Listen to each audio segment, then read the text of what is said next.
حتیٰ کہ آپ صلی اللہ علیہ وسلم کے دونوں جوتے خون کے جاری ہونے سے رنگین ہو گئے۔ حضور صلی اللہ علیہ وسلم اسی حالت میں واپس ہوئے۔ جب راستہ میں ایک جگہ ان شریروں سے اطمینان ہوا تو حضور صلی اللہ علیہ وسلم نے یہ دعا مانگے، اے اللہ، تجھی سے شکایت کرتا ہوں، میں اپنی کمزوری اور بے کسی کی اور لوگوں میں ذلت و رسوائی کی۔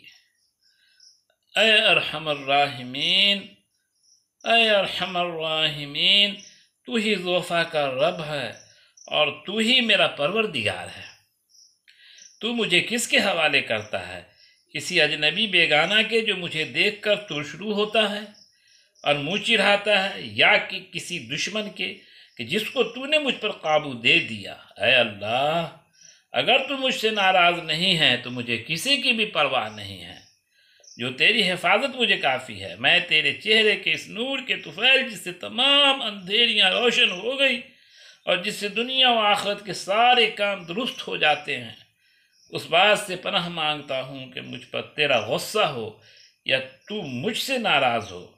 تیری ناراضگی کا اس وقت تک دور کرنا ضروری ہے جب تک کہ تو راضی نہ ہو۔ تیرے سوا کوئی طاقت ہے نہ قوت۔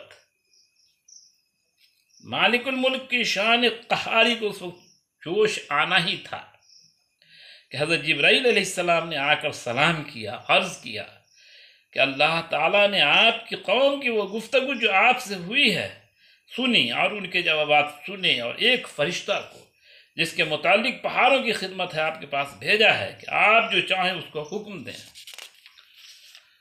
اس کے بعد اس فرشتے نے سلام کیا اور عرض کیا کہ جو ارشاد ہو میں اس کی تعمیل کروں۔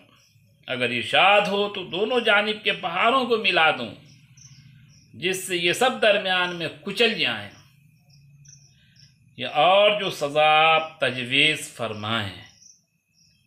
حضور صلی اللہ علیہ وسلم کی رحیم و کریم ذات نے جواب دیا کہ میں اللہ سے اس کی امید رکھتا ہوں کہ اگر یہ مسلمان نہیں ہوئے تو ان کی اولاد میں سے ایسے لوگ پیدا ہوں جو اللہ کی پرستش کریں اور اس کی عبادت کریں۔ یہ ہیں اخلاق اس کریم ذات کے جس کے ہم لوگ نام لیوا ہیں کہ ہم ذرا سی تکلیف سے کسی کو معمولی گالی دے دینے سے ایسے بھڑک جاتے ہیں کہ پھر عمر بھر اس کا بدلہ نہیں اترتا، ظلم پر ظلم اس پر کرتے رہتے ہیں اور دعویٰ کرتے ہیں اپنے محمدی ہونے کا، نبی صلی اللہ علیہ وسلم کے پیروکار بننے کا۔ نبی کریم صلی اللہ علیہ وسلم کی سخت تکلیف اور مشقت اٹھانے کے باوجود نہ بد دعا فرماتے ہیں نہ کوئی بدلہ لیتے ہیں۔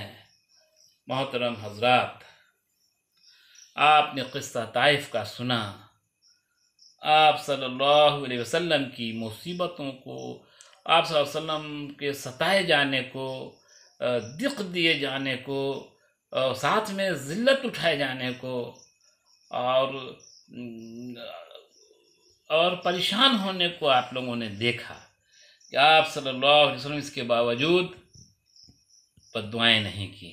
روایت میں ہے کہ اللہ تعالیٰ نے فرشتوں کو بھیجا، اے نبی جی آپ کہہ دیں دونوں پہاڑوں کو ملا دیں، اس بیچ میں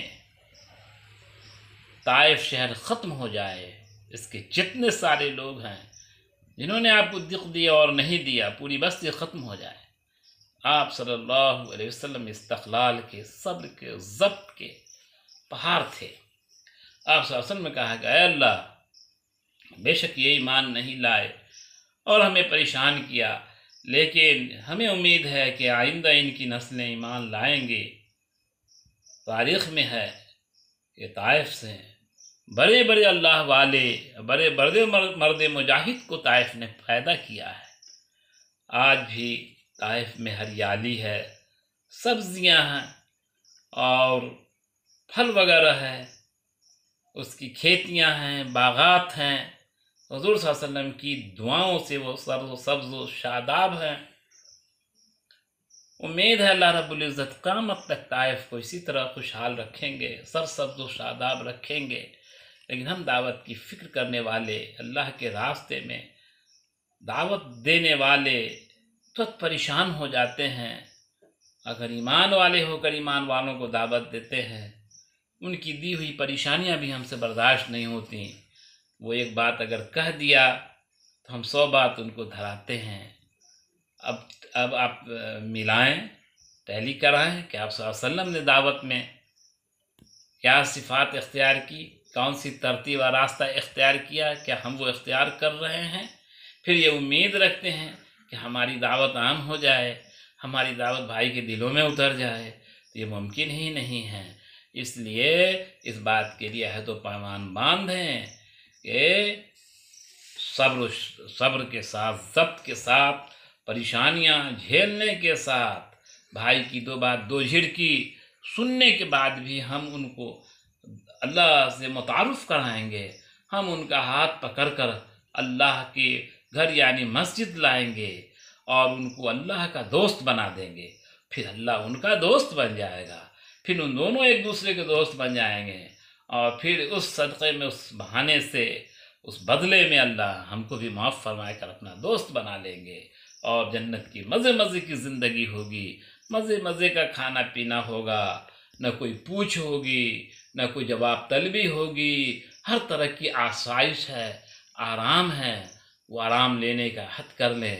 اس مجلس کے ٹوٹنے کے بعد، ختم ہونے کے بعد اس کو یاد رکھیں کہ اس پر عمل کریں گے انشاءاللہ تعالی۔ سبحان اللہ و بحمدہ، سبحانک اللہم و بحمدک، نشہد ان لا الہ الا انت، نستغفرک و نتوب الیک۔ سبحان ربک رب العزت عما یصفون، وسلام علی المرسلین، والحمد للہ رب العالمین۔